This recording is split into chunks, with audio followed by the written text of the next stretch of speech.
What's up guys, it's Mohammed here with a few more replays from the weekend war. First up, it's going to be my attack against this base, which is pretty much a southern teaser base.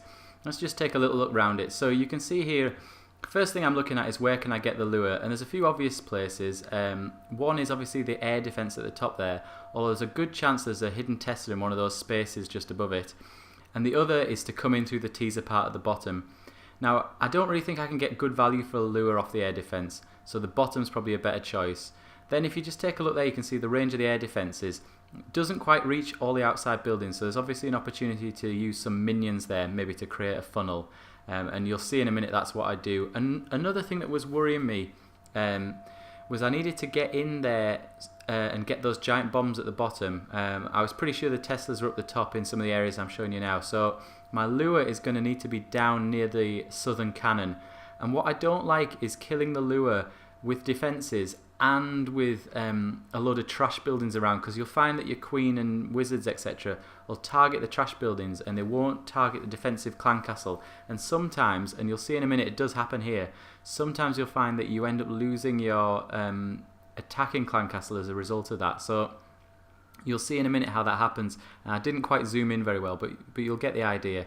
So pretty obvious way to get the lure is a giant to soak up some damage and then a few hogs to get in there. And while they do that, you can see I've tried to create a funnel on the outside, which hasn't quite worked, although it's not that important. And then I've tried to use some minions to also destroy the trash buildings, but again, didn't quite get that DE store. And what's happened here, and you'll see there, the wizards are coming in to attack my clan castle and they're taking out my witches.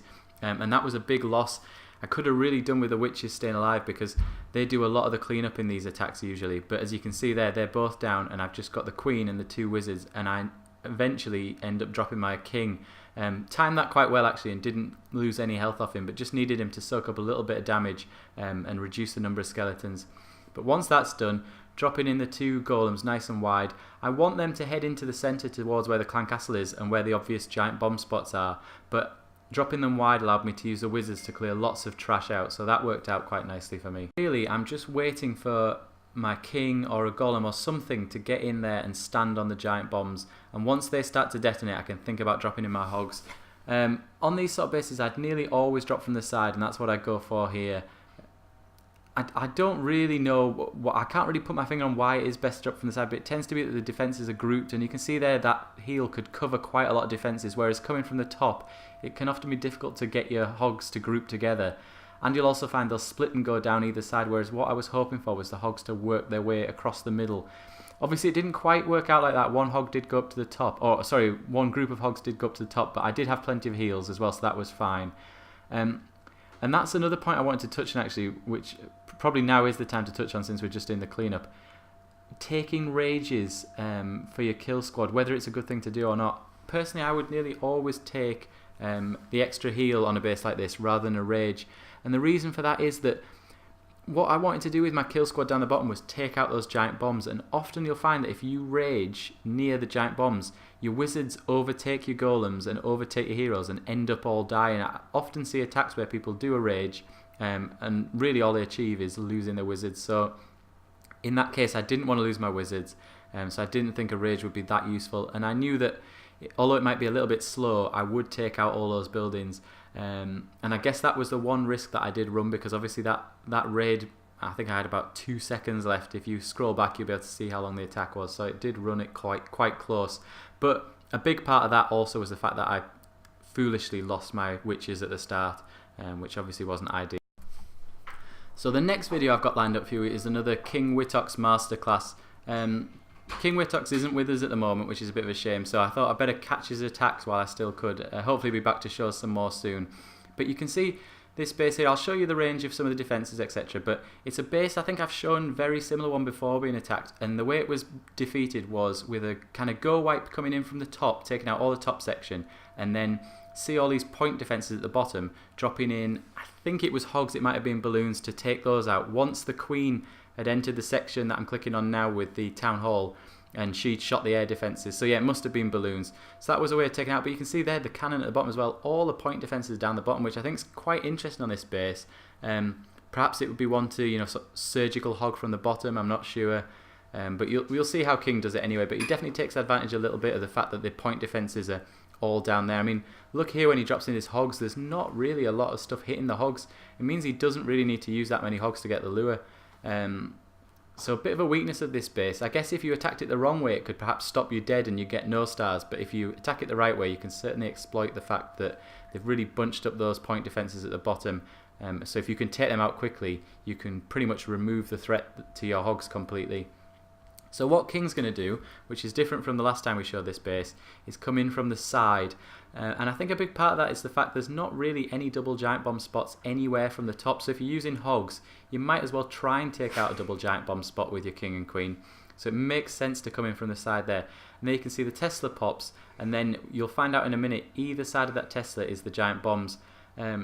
Probably, in my opinion, not the best placement for giant bombs.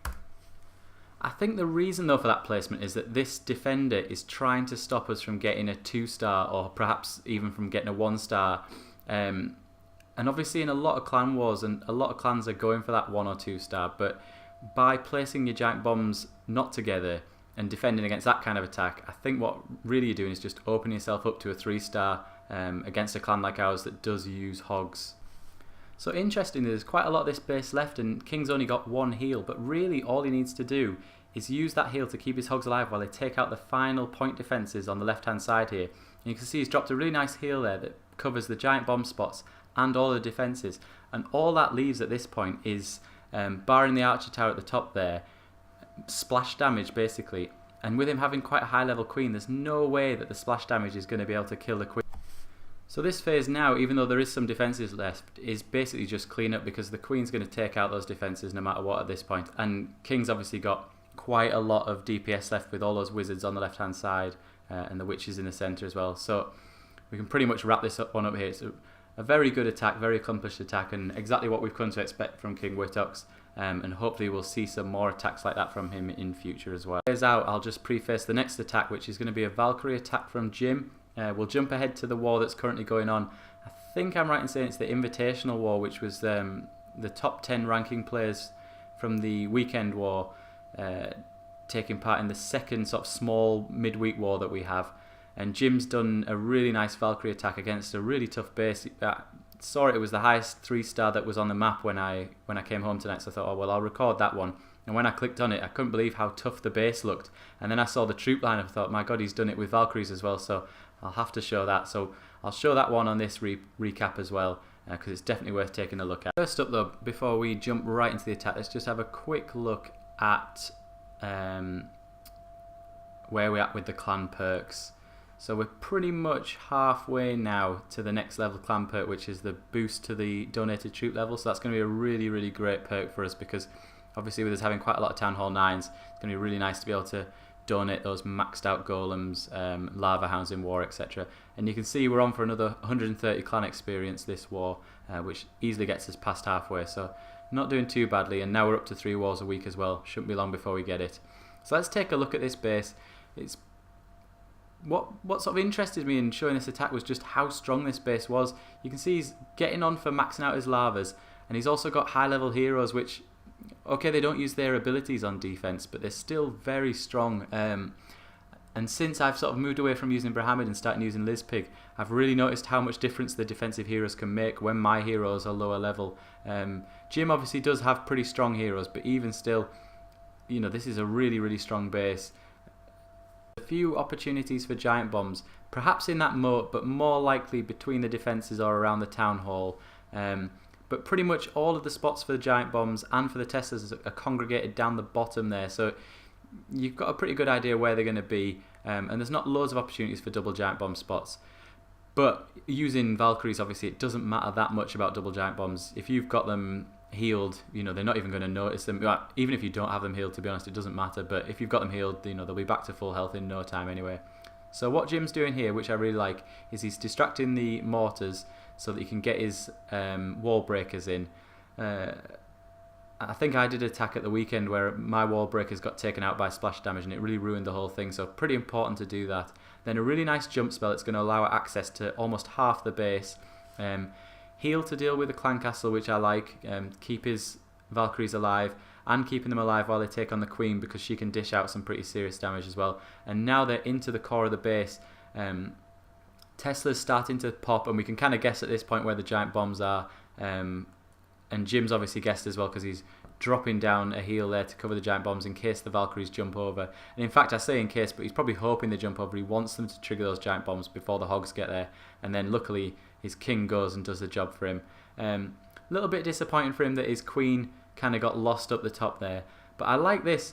A second jump spell, you know, I'm always reluctant to take jump spells because they don't enhance the DPS or they don't keep anything alive. But I guess that's probably the wrong attitude to have, because they can really turn an attack, and I think they did in this case, because they allowed his Valkyries to get into those extra compartments and really made a difference. And when you see at the end how close this attack was to running out of time, you know, he needed all the help he could get in terms of getting his Valkyries from one section to the next. And when you're up against a base with this many lava walls as well, pretty important to be able to move through it quickly. So Jim obviously planning ahead really well there.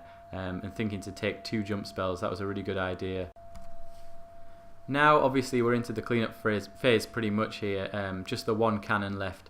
Although it does last a long time, you'll notice it takes quite a while to get it. The Valkyries kind of walking around it, you know, not really in much trouble from it, and it's clear he's going to take it out. But you can see how much his troops are bogged down inside this base. Again, just emphasising why it was a good idea to take that extra jump spell. Another interesting thing is, see, watch this cannon now, it stops firing. It could fire on this wizard, but it takes it quite a while to retarget. I think that's the first time I've ever seen a bug, which I have seen talked about in the forums, where, as Supercell would put it, in rare instances, defences don't retarget when something's right on the edge of their maximum range. But anyway, there you go, a little bug for you there. It's been a while since we've seen any bugs. I think the last one was Olav's balloons not dropping bombs, and just clean up the last few defences there. And I'll just hit play again so you can see how long this attack ran for. Yep, he had about 6 seconds left, so pretty close. But a really, really great attack. Couldn't believe that he took out that base with Valkyries, so excellent job, Jim. Thanks for that. And thanks for watching, everyone. I hope to be back with another video soon.